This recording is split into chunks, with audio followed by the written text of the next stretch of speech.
Well, Doctor didn't waste any time getting back into space once his TARDIS was made functional again after the three Doctors, did he? Carnival of Monsters!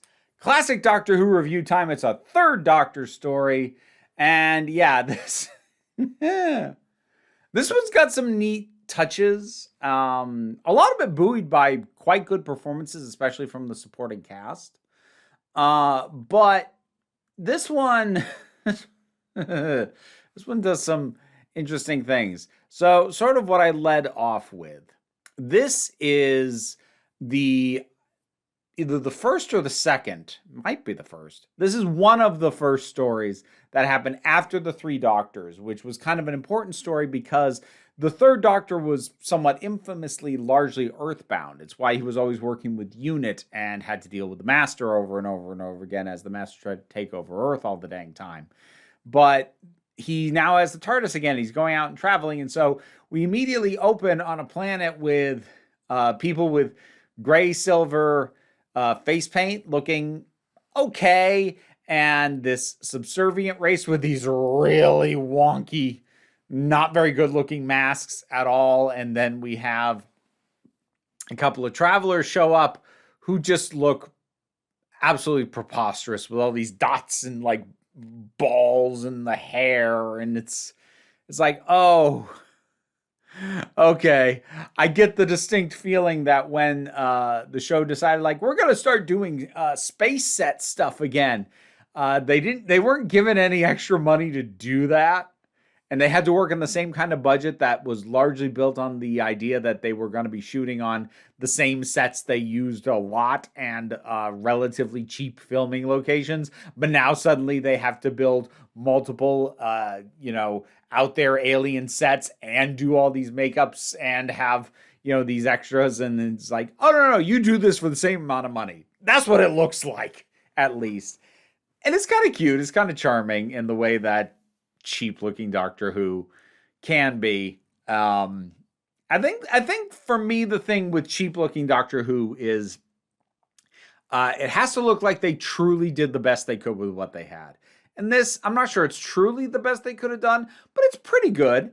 It, like, the standard thing is if the set wobbles, like, just weigh down the flat properly so it doesn't wobble. That shouldn't be a budget thing. So as long as that's not going on, and it's not here. So story-wise, this one's actually okay. This one's slightly difficult to explain the story without immediately launching into spoilers because the basic premise is not even properly understood until like the second or third episode in.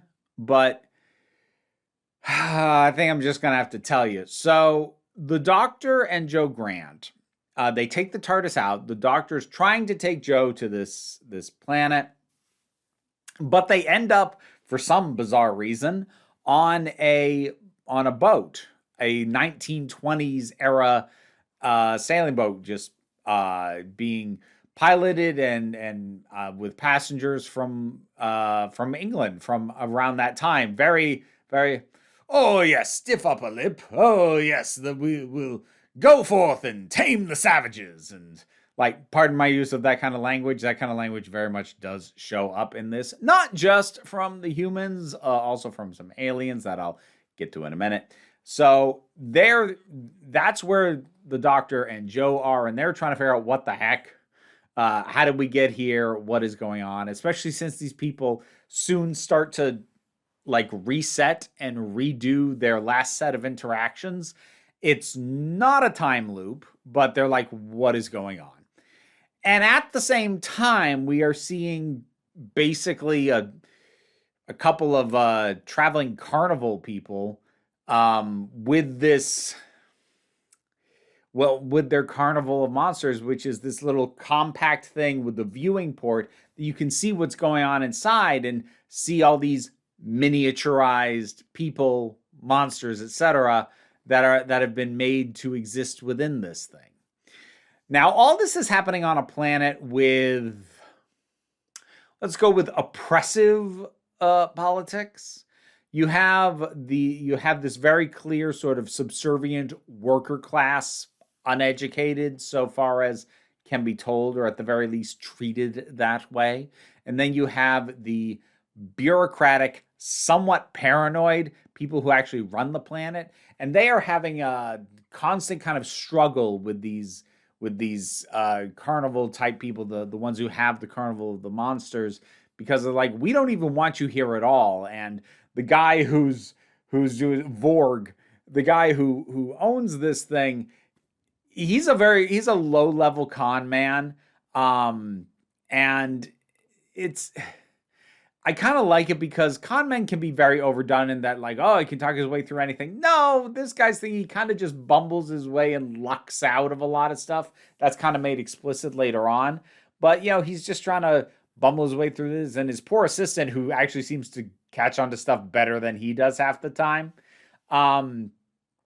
In some ways, they feel like a warped mirror version of the Doctor and Joe, because, this guy is the guy who owns the strange machine. Vorg has the weird machine that he kind of knows how it works, and he has an assistant who's kind of smarter than him in some ways. But like it's not a one-to-one, but there is some paralleling. There's also some paralleling, and I kind of wish there'd been more, but there is some paralleling between the colonial era Britons on the boat and the oppressive, xenophobic, borderline fascistic aliens running this planet. There's parallels made. The way they talk about those they consider lesser are very much in parallel. Now, that line is not drawn, that connection is not made as explicit as I feel like it could have been, or maybe even should have been. But I do wonder if they just wouldn't have gotten away with it, making it more explicit. Or honestly, it's possible it was just there by accident. It wasn't meant to be there at all. It is, though. It's certainly there. So obviously, the Doctor and Joe need to figure out, how do we get off the ship, as they figure out what it is going on. They just need to escape. It's pretty straightforward. The parallel story of these carnival entertainers just trying to bluff their way around the authorities on this planet, and the Doctor and Joe trying to just get out of the situation that they're in, that they accurately feel they are trapped within. And it's a pretty tight story. I'm glad it's only a 4-parter, because any longer it would have really started to grate, because stuff, by its nature, there is some repetition in it, but it doesn't feel like repetitive storytelling. Actually, even it becomes a running gag, even as Joe is stuck talking with the people on these boat, and they kind of restart the conversations all over again, and they don't remember her. She just gets so frustrated, like, oh God, are we really going to do this again? I'm going to reiterate, and I've said this before, I really like Joe on the tail end of her being the Doctor's companion. I think she's a companion who I didn't have the highest opinion of from her on paper description, because I kind of knew she'd been brought in as a character, because Liz Shaw wasn't working out exceptionally. Like, Liz Shaw was supposed to be, a scientist and more, someone who could figure some stuff out on her own. Didn't have to have everything explained to her, but there seemed to be a combination of both the actress getting frustrated that the writers didn't actually know how to use her well for that, and the writers feeling like, well, we should have someone who doesn't know what's going on, and the Doctor can explain everything. And knowing that Joe was brought in, Katie Manning as Joe was brought in to fill that role, kind of made me go, oh God, really?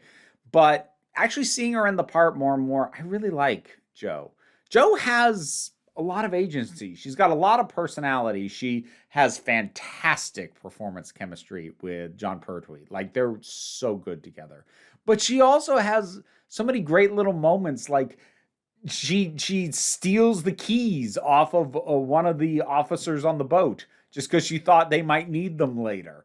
And that's just like, yeah, good on you. So I enjoy her a lot.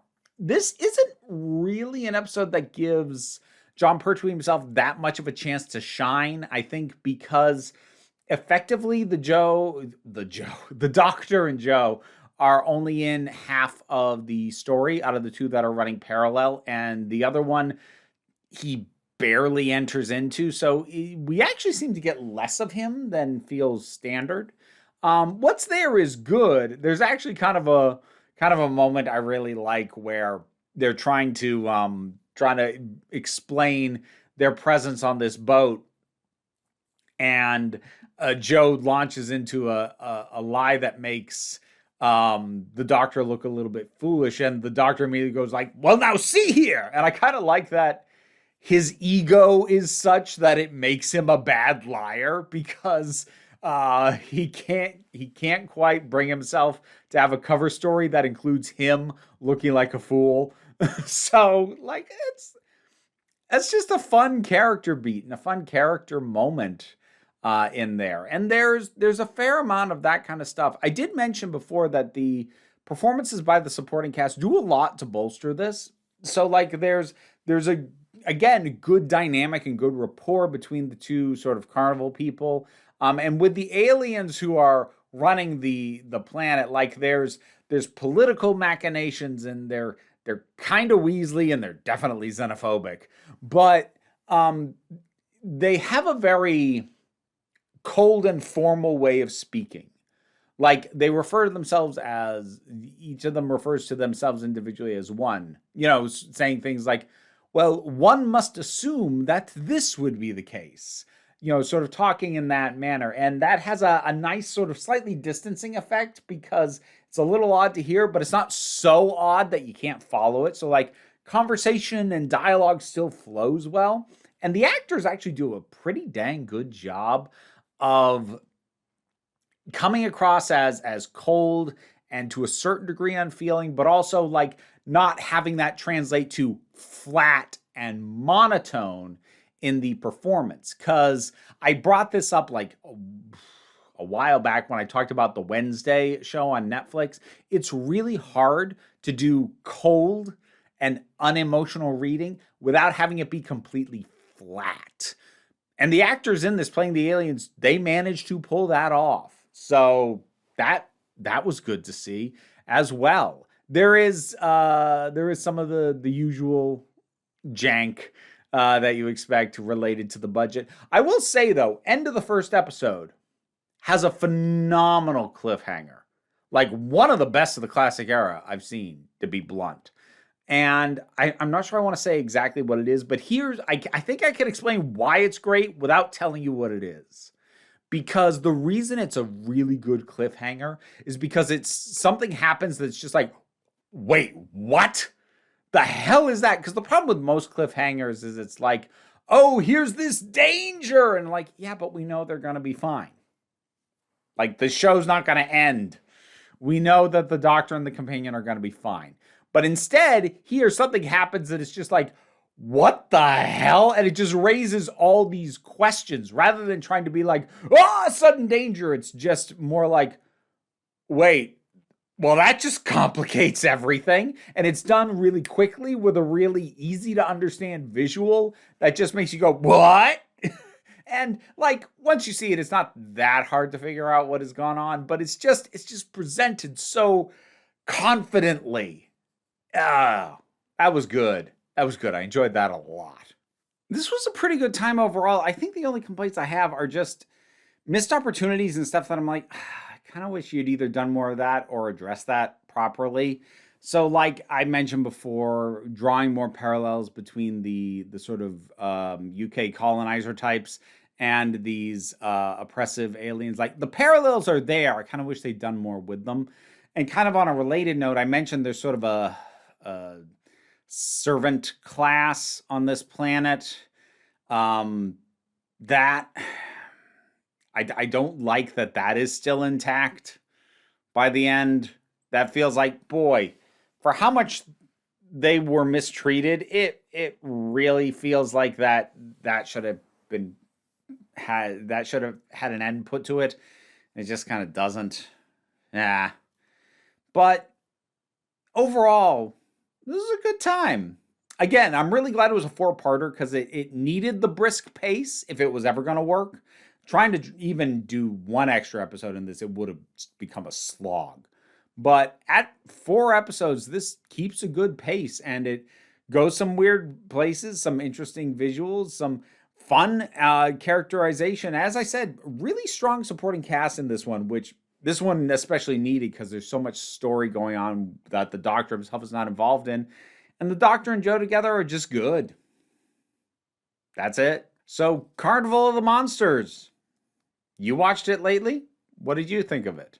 Whatever your thoughts are, drop something down in the comments. Let's talk about it. Patreon pays the bills, enables me to do this as my living. And in fact, folks on the Patreon voted for this particular story.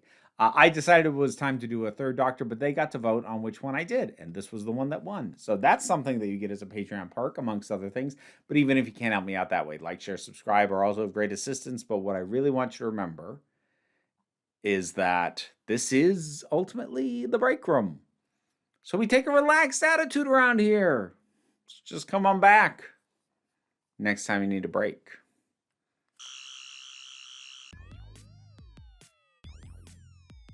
Time for me to thank my highest supporting patrons.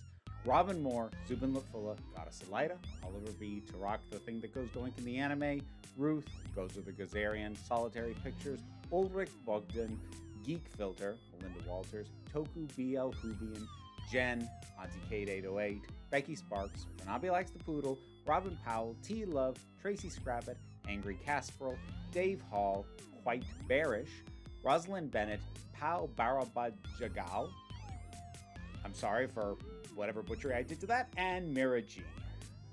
I know I've kind of done like funky stuff saying them the last few times. I had this whole idea where I was gonna like sing them to the tune of Carol of the Bells, but then I realized it's gonna like clash with my outro music, and I didn't really want to rework that or just cut the outro music out altogether. That felt weird, so I just didn't do a thing this time. But now I've told you that I didn't do a thing, so I've made a thing about there being no thing. Okay. Thanks for sticking around. Bye.